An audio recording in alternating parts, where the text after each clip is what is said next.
Assalamualaikum warahmatullahi wabarakatuh.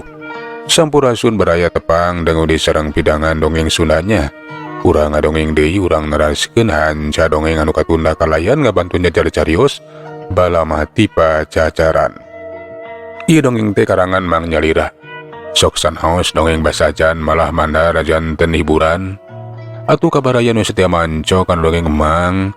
Mugia sadayana ayeuna kasehatan lahir sintaran batin oge dilancarkeun segala rupinanya.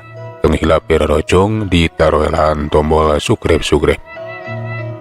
Atuh mangga nganuhunkeun kanu parantos like oke komen. Mangga mitra supados teu jangkolong ting kana waktos urang sami-sami dangukeun kumaha terasna ieu carita. Bala mati pajajaran wilujeng ngadangukeun. Prung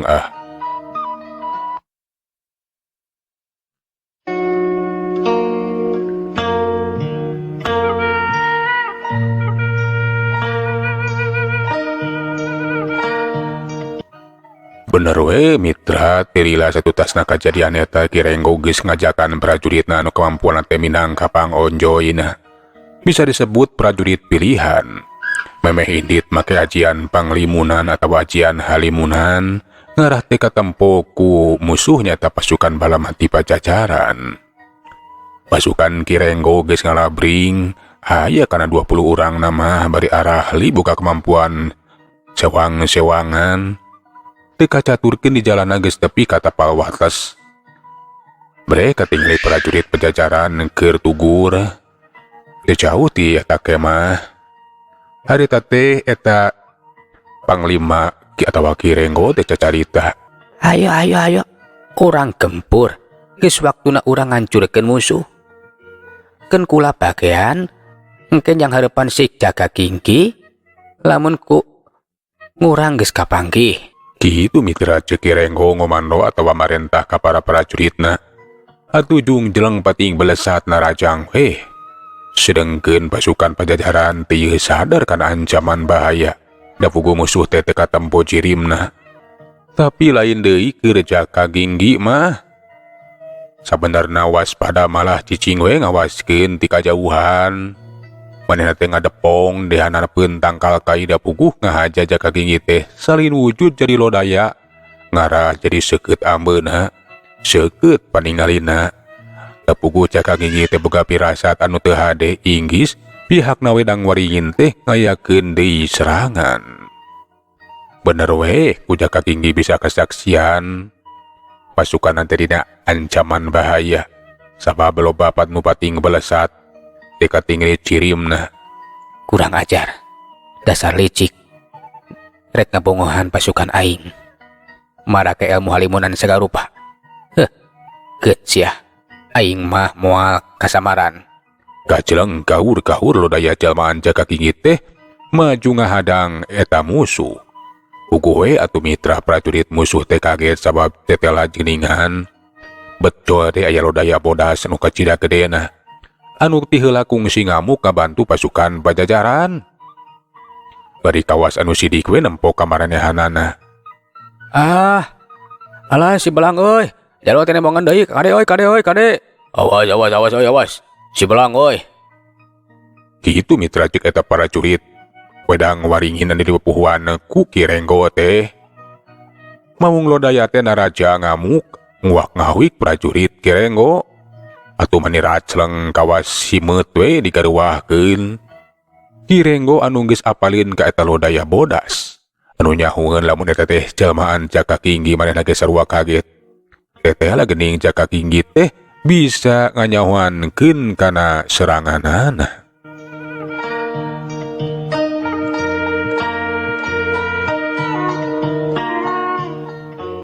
Kirenggo penasaran kagok borontok belesat atuh nyang hareupan jaka ginggi. Kerisna harita dek dicorocoskeun kana beuteung lodaya. Tapi lodaya teh rikat ngakiwar, bari kajeleng rek ngarontok. Kirenggo teh cileureun kentak mapak ku tenggelan jarak jauhna. Peledug kena kana awak lodaya. Tapi najan kena estu teu pangaruh naon-naon. Kahur eta lodaya bodas teh ngagahur bari belesat deui. Malah ayeuna marina sungguh teh nyekel pedang, nyata pedang guntur. Pikeun ngungkulan eta Kirenggo. pedang guntur harita teh manehna rek nyabet ka Kirenggo. Tapi Kirenggo nadah make kerisna terang harita teh diadu kuricak. Kuricak. Tapi kangaranan lodaya anu sakitu hebatna gerakanna teh leuwih cepet batan Kirenggo. Sekali ieu mah pedang teh keuna nyabet kana beuteung eta Kirenggo seret. Sok sanajan ari tatuna mah teu sapira. Tapi karasan awakna teh mani panas, patingkernya di kawas anu kasetrum we mitra. Kirenggo ge jadi saber keun ningali kitu mah. Atuh manehna langsung ngagajeleng we ka tukang. Hebat ngoke ta si Jaga Kinggi teh lain lawaneun aing. Tapi aing bakal wirang lamun nepi ka mundur. Oke, bebejak Kak Prabu Mahesapati. Moal ente dipercaya deui. Itu mitra cik eta Kirenggo teh. Antuk nama nangtukeun sikepna pikeun tarung patutunggalan. Malahan mah geus ngawatek acian ampuhna. Daya teh katingali leungeunna teh dirapetkeun lebah cangkeng. Awakna semut dengklang ka tukang suku kencana dipunurkeun. Geus kitu mah dua dampal leungeunna teh didoyongkeun ka hareup pelesat. Sukma Kirenggo ngapelesat narajang dina kekuatan anu rongkah. Tapi Jaga Kinggi nu ngajiri melodaya teh cicing. Sarua awakna ngabelesat bari gaur-gaur kegauran, malahan meleuwih cepet batan Kirenggo. Puguh we atuh sukma Kirenggo teh hese pisan keuna kana awak eta lodaya. Malahan mah reuas nu lain dikeuna sablodaya teh ngabelesat nyaho-nyaho ragana Kirenggo teh bertuai awakna teh di cakaran. Nepi ka paloboran ku getih, puguh we atuh sukma teh jadi asup deui kana ragana. Tapi mitra kangaranan ragana geus ruksak. Kirenggo teh rugsongko we ngararasakeun ka nyeri. Malah mah trilak karajat. Kirenggo teh geus ngusek ajal binasa. Prajurit wadang waringin harita teh manehna teh kageteun sabab pupuhna teh geus ajal binasa. Jeung deui bet katempo ku musuh. Puguh we tu pada ngepung ku pasukan bala mati Pajajaran. Antuk nama eta pasukan wadang waringin teh beunang di Cangkalak. Samalah terus loba anu paraeh oge. Satu tasna eta pasukan musuh anu rek ngabongohan beunang di Cangkalak. Jaga Kinggi harita teh laporan ka Ki Wirasukma. Lamun kiwari geus rengse nyang hareupan serangan musuh. Untung we cenah bisa kapanggih. Lamun teu kapanggih ku Jaga Kinggi mah pasukan bala mati teh bakal jadi korban.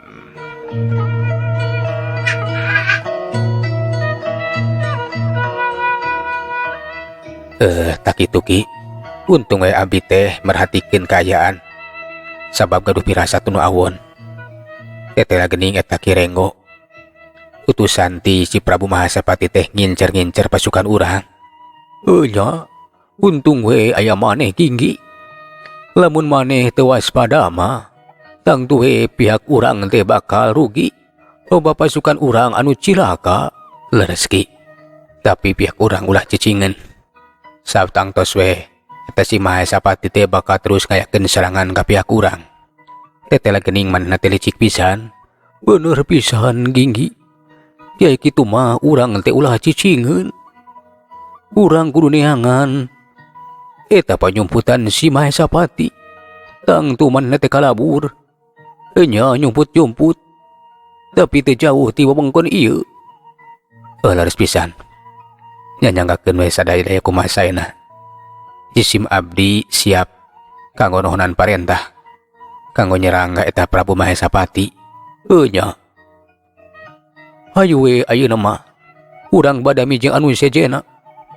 Urang ngayakeun serangan. Oge naluntik di mana eta panyumputan si Mahesapati. Mangga nyanggakeun.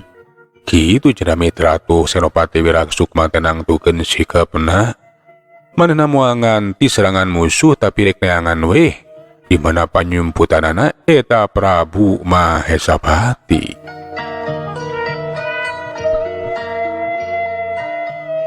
Satu tasna badami jeung pasukan bala mati anu sejena. Mring bae harita teh Senopati Wirasukma jeung jaga gigi sapara kanca. Manehna luntik di mana eta musuh. Sabada menang katerangan ti prajurit anu geus katawan teh. Lamun panyumputan teh ada di bumi Sukma Maya. Atuh bring bae sararea teh ka eta tempat nu disebut bumi Sukma Maya. Sedengkeun di pertemahanana Prabu Mahesapati teh nu keur ngadagoan nyata andalanana nyata Senopati atau Panglima Kiranggo teh. Tapi nepikeun kaki warican aya bejana keur ngobrol hari teh jeung anu jadi patihna. Nepikeun kaki warican aya datang eta si Renggo teh. Moal kitu gagal. Ari cek sim abdi mah moal gagal nun. Tapi kangaranan ngangge aji pangribunan. Tang tos bakal hasil ngancurkeun pasukan bala mati Pajajaran. Tapi nahan nepikeun kaki wari dan aya datang. Geus aya 2 poin aya. Lamun kitu mah urang oge kudu waspada. Bisi-bisi eta Kirenggo sapara kanca teh beunang kacangkalak atawa geus ajal binasa. Kitu mitra cek eta Prabu Mahesapati teh boga pirasat anu teu hade. Kakara oge manehna teh sacarita kitu. Jol hari teh prajurit anu jaga atau tugur di sisi perkemahan ngabejakeun lamun kadinya teh aya pasukan Pajajaran anu geus ngepung eta patempatan. Puguh we atuh Prabu Mahesapati teu reuaseun. Teteh lah panyumputan teh geus kapanggih anu ngahareti Kirenggo sapara kanca teh geus beunang kacangkalak. Ulah kurang ajar. Kancang Pati, siapkeun salurupina. Urang kudu nyang hareupan pasukan bala mati Pajajaran euy. Mangga Gusti mangga. Kitu mitra atuh geus kitu mah Prabu Mahesapati jeung prajuritna teh kudu siap-siap nyang hareupan pasukan bala mati Pajajaran. Bener we. Tidak jauh ti kemah geus ngalabring malahan mah ti saban madahap cung jeleng ngapung eta Prabu Mahesapati. Atuh teu bisa diponah deui peperangan geus teu bisa dihalangan. Derwai perangan campu antara pasukan bala mati Pajajaran nu dipupuhan ku Senopati Wirasukma jeung Jagaginggi yang hareupan Prabu Mahesapati. Prabu Mahesapati manehna teh ngagunakeun kekuatanan sateka polah sakan bingsan yang hareupan musuh. Tapi tetela pasukan bala mati Pajajaran teh memang luar biasa. Jeung deui eta kat lepo Jagaginggi anu sakitu luar hebatna. Loba pasukanna anu ancur kakedangan ku pedang gunturna. Jeung deui basa ngajirim jadi lodaya bodas. Najan hari teh sababaraha urang pasukan musuh dina waktu nungan sakedeung geus tingkaloler we geus eueuh nyawaan. Puguh we atuh Prabu Mahesapati teh manehna teh ketar-ketir mitra. Cilaka lamun kieu mah. Teteh lah. Urang bakal nyorang eleh yeuh. Mohon Gusti. Kumar parantos kieu. Teteh lah. Pasukan Pajajaran teh luar biasa. Euy. Urang kudu kabur kaya kieu mah. Ayo gancangan euy. Urang sabisa-bisa kudu ngaloloskeun diri. Kitu mitra cek eta Prabu Mahesapati. Manehna marek ngalesep we kabur ninggalkeun medan perang. Atuh pasukan bala mati Pajajaran terus we nyereg. Loba pasukan Prabu Mahesapati anu geus tingkaloler malah naukur sababaraha urang. Tapi barang di teang nyata rek nehangan eta Prabu Mahesapati oleh eueuh dirinya. Bisa jadi cenah geus bisa kabur ngaloloskeun diri. Ai kamana eta si Mahesapati teh? Teteh lah si kurang ajar teh bisa kabur ngaloloskeun diri.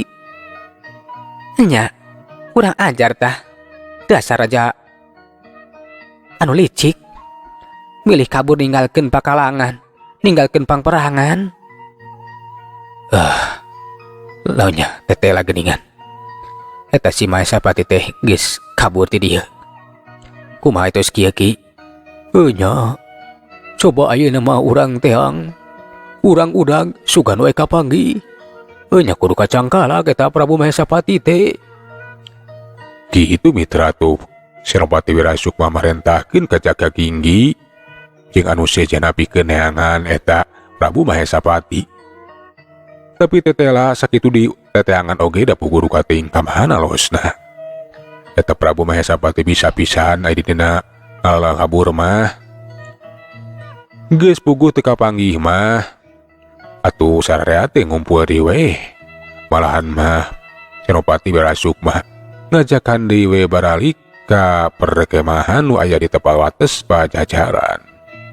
Ayeuna mah urang mulang we. Tetera urang teh geus unggul perang. Eta Prabu Mahesapati najan teu kacangkala, tapi pasukan ku urang geus bisa dihancurkeun. Mudah-mudahan wae geus eueuh di ancaman ka Pajajaran. Mangga. Kitu mitra ceuk eta pasukan bala mati Pajajaran teh baralik deui ka tapal wates.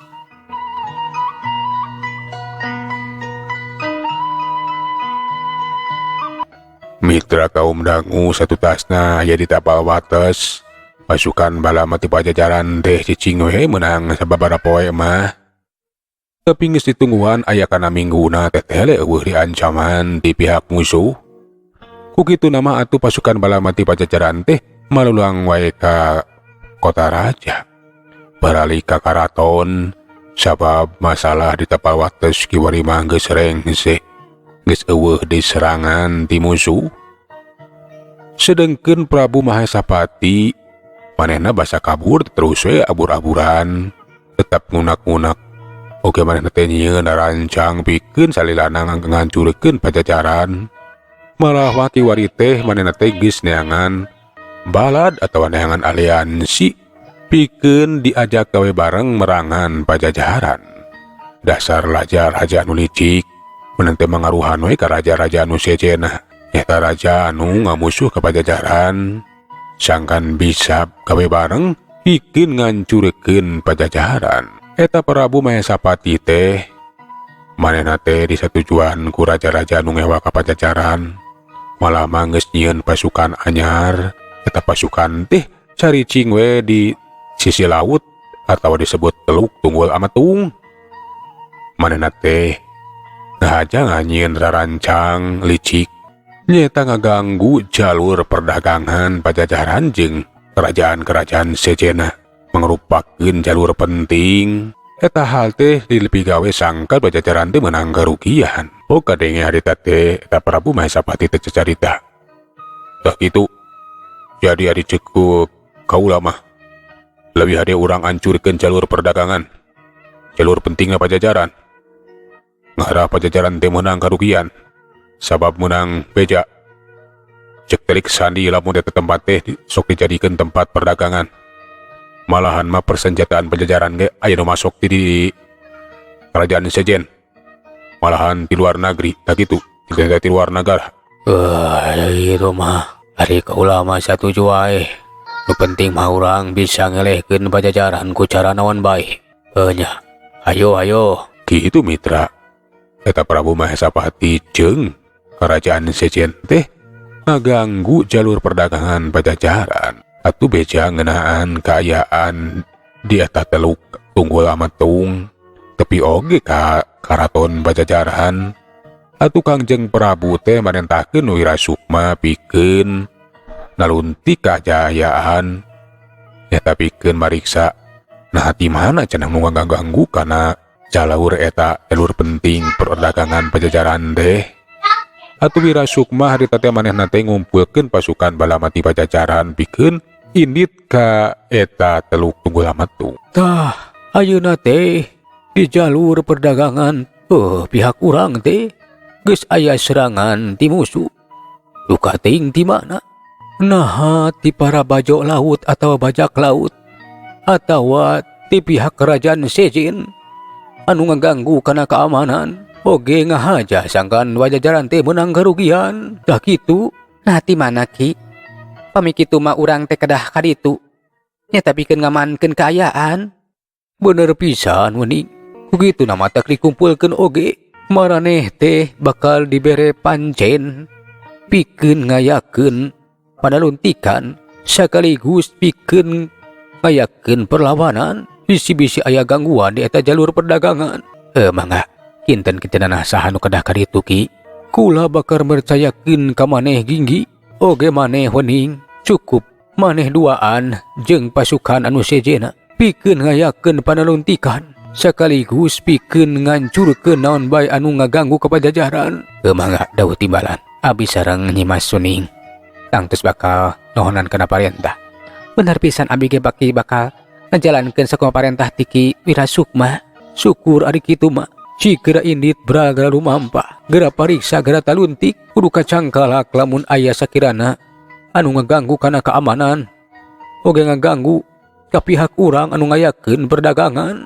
Kitu mitra kaum dangu atuh geus kitu mah. Jaka Ginggi dibaturan ku Nyi Wening. Oge pasukan bala mati pajajaran anu sejena. Aya kana 10 urang mah arindit rek ngajujug ka Teluk Tunggul Amatung.